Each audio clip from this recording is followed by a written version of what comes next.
Bonjour, l'objet du jour ne sera pas un schmilblick, mais presque. C'est ce qu'on appelle chez les commerciaux une marotte, et dans lequel on met des produits qu'on va montrer en démonstration.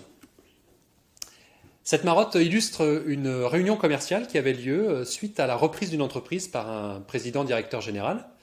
Et il exposait les nouveaux produits, entre autres, et la nouvelle stratégie de l'entreprise à des directeurs commerciaux, qui n'étaient pas tous là, tout le monde n'avait pas pu venir. Il expose cette stratégie ambitieuse et il s'étonne que personne ne prenne la parole pour lui dire que peut-être il y a des problématiques dans cette nouvelle stratégie. Tout le monde semble très content. Alors il leur fait part de cette surprise en disant mais il n'y a personne qui ait quoi que ce soit à dire de cette stratégie parce qu'elle va être quand même assez difficile à vivre pour les équipes. Et on lui dit ah ben non, il manque celui qui aurait sans doute pris la parole, qui est le directeur de telle région.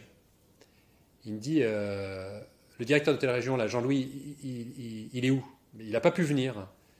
Et alors qu'est-ce qu'il aurait fait? Il aurait pris la parole et puis il vous aurait dit ce qui ne va pas. Il dit bon, écoutez, je déclare une chose, c'est que Jean-Louis est quelqu'un d'invirable dans cette entreprise. Cette histoire illustre assez bien la problématique effectivement de la gestion de l'opposition. Est-ce que moi, comme manager, je suis prêt à avoir des personnes qui me disent quand ça ne va pas?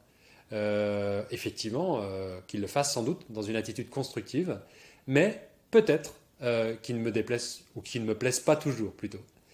Deuxièmement, est-ce que je suis attentif effectivement à donner une place à l'opposition ou à la surprise, à l'étonnement de la part de mes équipes, en fin de réunion d'équipe par exemple.